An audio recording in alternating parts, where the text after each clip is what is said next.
പട്ടിണി എന്ന് പറഞ്ഞാൽ അങ്ങനെ കാര്യമായിട്ട് കഴിക്കാനൊന്നും ഉണ്ടാവില്ല. അല്ല ചിലപ്പോൾ ഉരുളക്കിഴങ്ങോ അങ്ങനെയൊക്കെ എന്തെങ്കിലും വെച്ച് വേവിച്ച് കഴിക്കും. അങ്ങനെ ഒരു ആത്മഹത്യയുടെ വക്കിലെത്തിയിട്ടുണ്ടായിരുന്നു നമ്മൾ. അങ്ങനെ ആത്മഹത്യ ചെയ്യാൻ വേണ്ടി റെഡിയായി നിൽക്കുന്ന സമയത്താണ് നമുക്ക് ഒരാളൊരു ജോലി തന്നത്.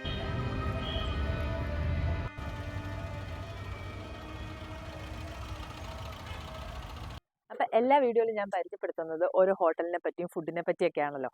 അപ്പം ഇന്ന് ഫുഡ് ഉണ്ടാക്കി ഒരുപാട് പേർക്ക് കൊടുക്കുന്ന രണ്ടാൾക്കാരെ പറ്റി നമുക്ക് പരിചയപ്പെടാം കേട്ടോ. ഇവിടെയാണ് ഇവരുടെ ലോകം. ചേട്ടാ നമസ്കാരം.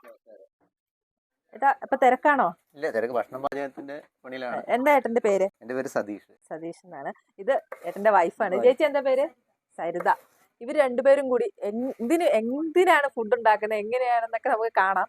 ചേട്ടാ നമുക്ക് കുറെ കാര്യങ്ങൾ ചേട്ടനോട് ചോദിച്ചറിയാനുണ്ട് കേട്ടാ. ചേട്ടാ ഈ ഫുഡ് ഉണ്ടാക്കി എവിടെയാണ് കൊടുക്കുന്നത്? ഇത് നമ്മള് തെരുവിൽ കിടക്കുന്ന ആളുകൾക്കും പിന്നെ മണ്ണാർക്കാട് ഗവൺമെന്റ് ഹോസ്പിറ്റലാണ് കൊടുക്കുന്നത്. ചേട്ടാ എന്താണ് നമ്മളിങ്ങനെ ഫുഡ് കൊടുക്കാം എന്നൊക്കെ ഏട്ടൻ്റെ ഒരു മനസ്സിലൊരു പ്ലാൻ വന്നത്? ഞങ്ങള് ലവ് മാരേജ് ആയിരുന്നു.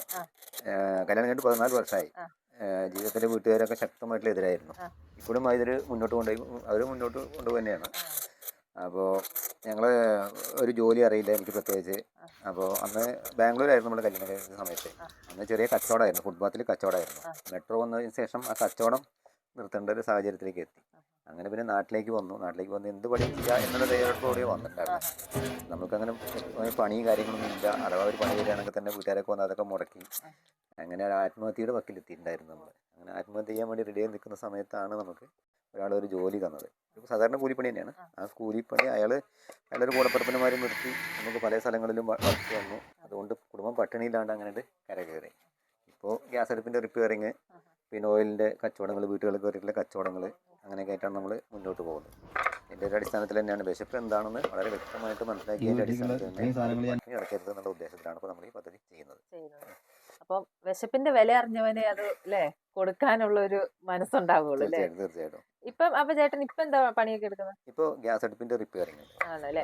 അപ്പൊ ഇവിടെ രാവിലെ എത്ര മണി തൊട്ട് തുടങ്ങും? ഇവിടെ രാവിലെ 5 മണി 4:30 മണിയാകുമ്പോഴത്തേക്കും തുടങ്ങും. ഏകദേശം എത്ര പേർക്ക് നമുക്ക് ഫുഡ് കൊടുക്കാൻ പറ്റും? നമുക്കൊരു നിലവിൽ ഇപ്പോൾ ഒരു 300ഓളം ആളുകൾക്ക് നമുക്ക് കൊടുക്കാം. ദിവസം കൊടുക്കുന്നുണ്ട്.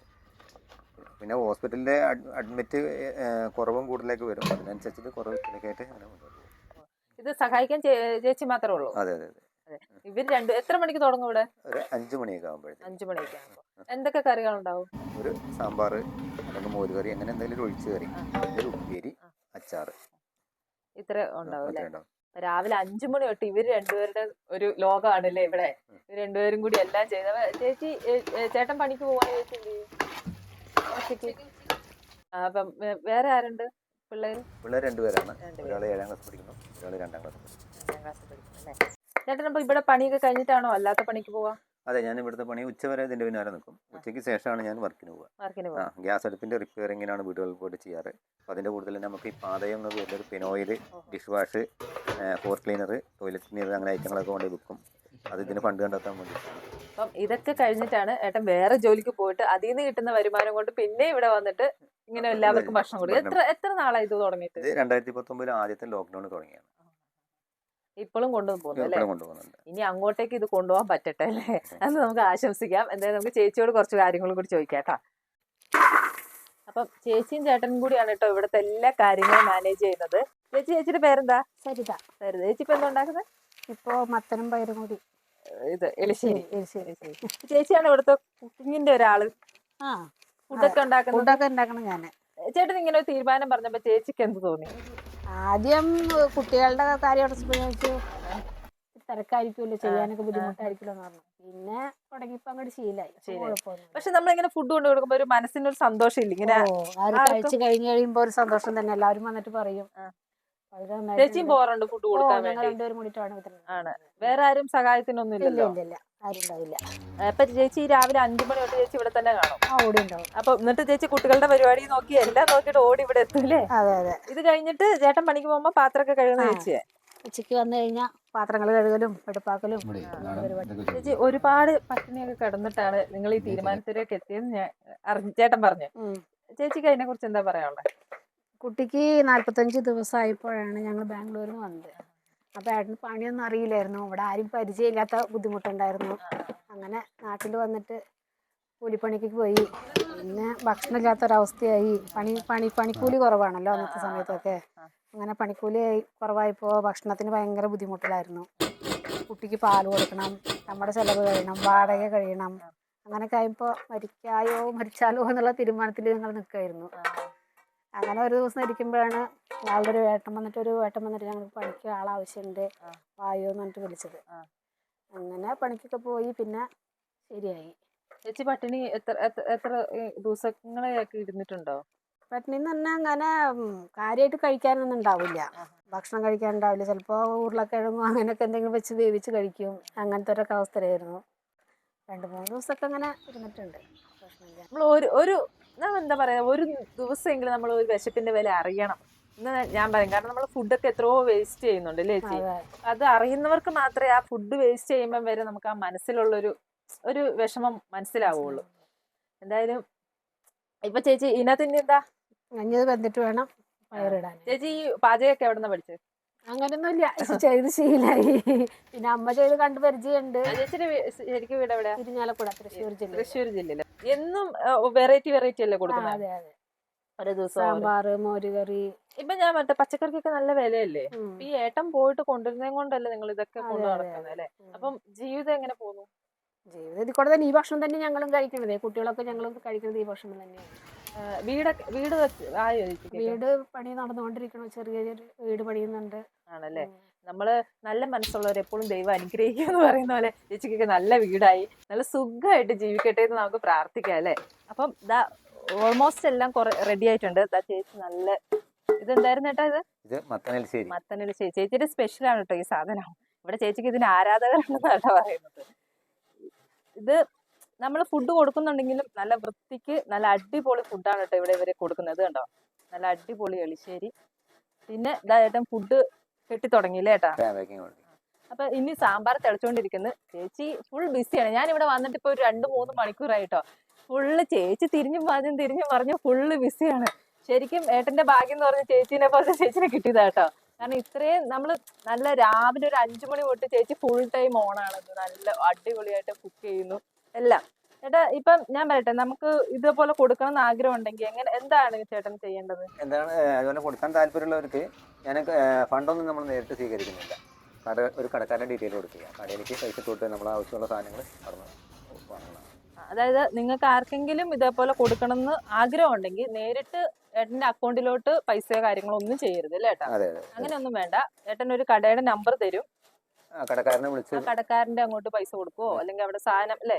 അവിടെ പൈസ കൊടുത്ത് നമുക്ക് ആവശ്യമുള്ള സാധനങ്ങൾ നമ്മൾ അവിടെ പോയിട്ട് എടുത്തിട്ട് വരാം. അല്ലാതെ പൈസ ഒന്നും അക്കൗണ്ടിലോട്ട് കൊടുക്കണ്ട അല്ലേ? പൈസ നമ്മൾ സ്വീകരിക്കുന്നില്ല. അങ്ങനെ ഇപ്പൊ അങ്ങനെ തരാറുണ്ടോ? ഇടയ്ക്ക് കാര്യങ്ങളൊക്കെ തരും. പിന്നെ ഇപ്പോൾ നമ്മളിപ്പോൾ ഗ്യാസ് അടുപ്പിന്റെ റിപ്പയറിങ്ങും കാര്യങ്ങളൊക്കെയാണ്. ഇപ്പോൾ ചില വീട്ടിൽ പോയിട്ട് 10-200 രൂപ കൂലി പറയുമ്പോൾ അവർ 10-500 തന്നിട്ട് ബാക്കിയിലേക്ക് വേണ്ടി ചേർത്തോന്നൊക്കെ പറയുമ്പോൾ അങ്ങനെയുള്ള ഫണ്ടൊക്കെ നമ്മൾ സ്വീകരിക്കുക എന്നല്ലാതെ ബാക്കി ഇതിനു വേണ്ടി തരുന്നവരൊക്കെ നേരത്തെ കടയിലേക്ക് കൊടുക്കാനാണ് പറയും. അപ്പം ഏട്ടന് ഇപ്പം ഒരുപാട് പേർക്ക് തെറ്റിദ്ധാരണകൾ ഉണ്ടാകും കേട്ടോ. നമ്മൾ ഇതേപോലെ ചാരിറ്റി ചെയ്യുമ്പോൾ ഒരുപാട് പൈസ വരുന്നുണ്ട്, അവിടെ നിന്ന് വരുന്നുണ്ട്, അങ്ങനെയൊക്കെ ഒരുപാട് തെറ്റിദ്ധാരണകൾ നമ്മുടെ ഈ സമൂഹത്തിലുണ്ട്. ഇവരുടെ സന്തോഷത്തിനാണ് ഇവർ ആദ്യം മുതലേ ചെയ്തു തുടങ്ങിയത്. അത് ഇപ്പം എനിക്കൊരാഗ്രഹമുണ്ട്, എന്റെ ബർത്ത്ഡേക്കോ അങ്ങനെ എന്തെങ്കിലും കൊടുക്കണം എന്നുണ്ടെങ്കിൽ നമുക്കത് കഷ്ടപ്പെടാനൊക്കെ ബുദ്ധിമുട്ടാണെങ്കിൽ നമുക്ക് പുറത്തുനിന്ന് ഫുഡ് ഓർഡർ ചെയ്യാൻ നമ്മൾ പൈസ കൊടുക്കൂലേ? അതേപോലെ കടയില് ഒരു പച്ചക്കറി കടയില് പലചരക്ക് കടയിൽ കൊണ്ട് പൈസ കൊടുത്താൽ അവര് ഏട്ടൻ പോയി നേരെ സാധനം വാങ്ങിക്കും അല്ലേ? ഏട്ടന്റെ അക്കൗണ്ട് നമ്പർ ഒന്നും ഇല്ല കേട്ടോ, അതിനകത്തേക്ക് കൊടുക്കും. അത് വെറും തെറ്റിദ്ധാരണകളാണല്ലേ ഏട്ടാ? അപ്പം ഇതിപ്പോ നമ്മള് എവിടെയാ കൊടുക്കുന്നത്? മണ്ണാർക്കാട് വരെ. അപ്പൊ നമ്മൾ ഒലവക്കോട്ടിലോട്ടല്ലേ കൊടുക്കാൻ പോകുന്നത്. അപ്പം അവിടെ ഒരുപാട് പേര് വരില്ലേ? കുറെ പേരുണ്ട്. ജസ്റ്റ് നമുക്ക് ഇന്ന് തികയാതെ വരുമോ? തികയാണ്ട് വരണമെങ്കിൽ സാധാരണ ഹോസ്പിറ്റലിലേക്ക് നമ്മൾ സാധാ ചോറുണ്ട്. അപ്പോൾ പാക്ക് ചെയ്യാൻ വേണ്ടിയിട്ട് കണ്ടെയ്നർ കാര്യങ്ങളൊക്കെ അതിനകത്ത് ഉണ്ട്. പിന്നെ നമുക്കൊരു ആവറേജ് കണക്കുണ്ട്, എത്ര ആളുണ്ടാവും എന്നുള്ളൊരു ധാരണയുണ്ട്. എന്നിട്ട് ഞാനൊരു 4-5 പൊതി അധികം വയ്ക്കും. അഥവാ വന്നു കഴിഞ്ഞാൽ ഇനിയിപ്പോൾ നമുക്ക് ആ ഓട്ടത്തിനിടയിൽ തിരക്കിലിടയിൽ പാക്ക് ചെയ്യേണ്ടെന്നുള്ളൊരു കാഴ്ചപ്പാടില്ലേ. ഇപ്പം അങ്ങനെ വന്നു കഴിഞ്ഞാൽ ഞാൻ വണ്ടിയിൽ തന്നെ ഇരുന്ന് പാക്ക് ചെയ്തിട്ട് കൊടുക്കും. ശരിക്കും ഇത് ചില്ലറ കാര്യമല്ല കേട്ടോ. നമ്മളിങ്ങനെ ഫുഡ് കൊടുക്കണം എന്നൊക്കെ പറഞ്ഞെങ്കിൽ അതിന്റെ പുറകിൽ ഒരുപാട് അധ്വാനം ഉണ്ട് അല്ലെ? രാവിലെ 5 മണി മുതൽ ഇവർ ഇതിന്റെ ഇടയ്ക്ക് കിടന്ന് ഇങ്ങനെ തിരിഞ്ഞും മറിഞ്ഞും ചെറിയൊരു സ്പേസ് ആണ് കേട്ടോ. ഈ സ്പേസിൽ ഞാൻ നോക്കുമ്പോൾ ചേച്ചി ഇങ്ങനെ ഒരു വിശ്രമില്ലാതെ അങ്ങോട്ടും ഇങ്ങോട്ടും എന്തൊക്കെ ചെയ്യണം എന്നറിയാതെ ഒരു സാധനം ചെയ്യുമ്പോൾ അതിന്റെ അപ്പുറത്തെ സാധനം ചെയ്യുന്നത്, അങ്ങനെ ഇവര് കറക്റ്റ് ഒരു 10:45 ആയപ്പോഴത്തേക്ക് ഫുഡൊക്കെ റെഡിയായി. ഇവരിതാ പാക്ക് ചെയ്യാൻ തുടങ്ങിയിട്ടുണ്ട്. അപ്പം ഒരു 11 മണിക്കുള്ളിൽ ഇവരെ കാത്ത് ഒരുപാട് ആൾക്കാർ അവിടെ ഉണ്ടാകും കേട്ടോ. അത് ഇവർ ഒരു ദിവസം നിങ്ങൾക്ക് മിസ് ചെയ്യാൻ പറ്റില്ലല്ലോ. ലീവ് എടുത്തിട്ടില്ല എന്നുള്ളതാണ്. അതെ, ഇവർക്ക് അങ്ങനെ മിസ് ചെയ്യാൻ പറ്റില്ല. കാരണം ഇവര് വരുന്നതും കാത്ത് ഒരുപാട് ആൾക്കാർ അവിടെ ഉണ്ട് കേട്ടോ. അവിടെ നിങ്ങളെ കാത്തു നിൽക്കുന്നുണ്ടാവൂലേ. അപ്പം ഇവര് ഒരു ദിവസം മിസ്സായി പോയിട്ടുണ്ടെങ്കിൽ അവർക്കത് അന്നത്തെ ദിവസം ചിലപ്പം പട്ടിണിയായിരിക്കും. അങ്ങനെയുള്ള ഒരുപാട് ആൾക്കാരുണ്ടാവും. നമ്മൾ റോഡ് വഴിയൊക്കെ പോകുമ്പോൾ ചില ആൾക്കാർ ഫുഡ് കഴിച്ചിട്ടുണ്ടാവില്ല. നമ്മൾ ആരോടും ചോദിക്കുന്നില്ല നമ്മൾ കഴിക്കുന്നുണ്ടോ, നിങ്ങൾ കഴിച്ചോ, ഭക്ഷണം കഴിച്ചോ എന്ന് ആരോടും ചോദിക്കുന്നില്ല. പക്ഷെ അങ്ങനെ ഒരു നന്മ ഇവരുടെ രണ്ടുപേരുടെ മനസ്സിലുള്ളത് തന്നെയാണ് ഏറ്റവും വലിയ ഭാഗ്യം കേട്ടോ. ഇത് നിങ്ങളെ പരിചയപ്പെട്ടതും എനിക്ക് ഏറ്റവും വലിയ സന്തോഷമുള്ള ഒരു നിമിഷമാണ്. കാരണം ഇത്രയും നന്മയുള്ള ഒരു മനസ്സുള്ള 2 വ്യക്തികളെ കണ്ടുമുട്ടിയത് ഏറ്റവും കൂടുതൽ ഹാപ്പി ഞാനാണ്. എന്തായാലും നമുക്ക് ഫുഡ് കൊണ്ട് ഇനി നമ്മൾ കൊടുക്കുന്നിടത്തേക്ക് നമ്മൾ പോകണല്ലോ. അപ്പൊ ഞങ്ങളും പോകുന്നുണ്ട്.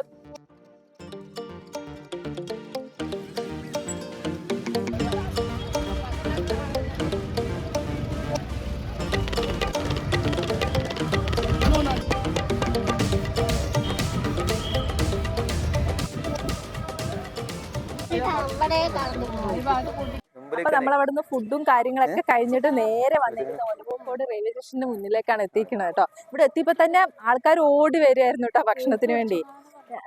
വിശപ്പിന്റെ വില അറിയുന്നത് കൊണ്ട് തന്നെ അവരുടെ മുഖം കാണിക്കരുതെന്ന് ഞങ്ങൾക്കൊരു നിർബന്ധം ഉണ്ടായിരുന്നു കേട്ടോ. കാരണം അവരൊരു നേരത്തെ ആഹാരത്തിന് വേണ്ടി വന്നിട്ടാണല്ലോ കൈ നീട്ടുന്നത്. അതുകൊണ്ട് അവരുടെ ഫേസ് കാണിക്കരുത് എനിക്ക് നിർബന്ധമുള്ളത് കാരണമാണ് അവരുടെ ഫേസ് ഞാൻ ഒഴിവാക്കുന്നത് കേട്ടോ. അത് കാരണം കൊടുക്കുന്ന മാത്രമേ ചേച്ചിയുടെ ഫേസ് മാത്രമേ ഞാൻ വെച്ചിട്ടുള്ളൂ. അതുകൊണ്ട് ഒന്നും വിരോധം തോന്നരുത് കേട്ടോ. അപ്പൊ ചേച്ചി ചേട്ടാ ഞങ്ങൾ പോവാണ് കേട്ടോ. ഇവര് വർഷങ്ങളായി കൊടുക്കുന്ന ഇതൊരു പ്രൊമോഷൻ വീഡിയോ ഒന്നുമല്ല. ഇവരെന്നെ ബന്ധപ്പെട്ടിട്ടൊന്നുമില്ല. ഞാൻ ഇവരെ കേട്ടറിഞ്ഞ് വന്നതാണ് കേട്ടോ. അതുകൊണ്ടാണ് എനിക്ക് ഇത്ര നിങ്ങളോട്ട് എത്തിക്കണം എന്ന് ആഗ്രഹം തോന്നിയത്. സ്വന്തമായിട്ട് കൂലിപ്പണി എടുത്ത് അതിൽ നിന്ന് കിട്ടുന്ന തുച്ഛമായ വരുമാനം മാറ്റി വെച്ചിട്ട് എത്രയോ വർഷങ്ങളായി ഈ ചേട്ടനും ചേച്ചിയും ഇവിടെ ഇങ്ങനെയുള്ളവർക്ക് ഫുഡൊക്കെ കൊണ്ടു കൊടുക്കുന്നത് കേട്ടോ. അത് നിങ്ങളായിട്ട് കാണിക്കാൻ വേണ്ടി മാത്രമാണ് കേട്ടോ ഞാൻ ഈ വീഡിയോ ചെയ്തത്. എന്തായാലും നിങ്ങൾക്ക് എൻ്റെ വക ഒരു ബിഗ് സല്യൂട്ട്. അപ്പൊ ശരി ചേച്ചി, എല്ലാവർക്കും ഒരു ചാറ്റ കൊടുത്തേക്ക്.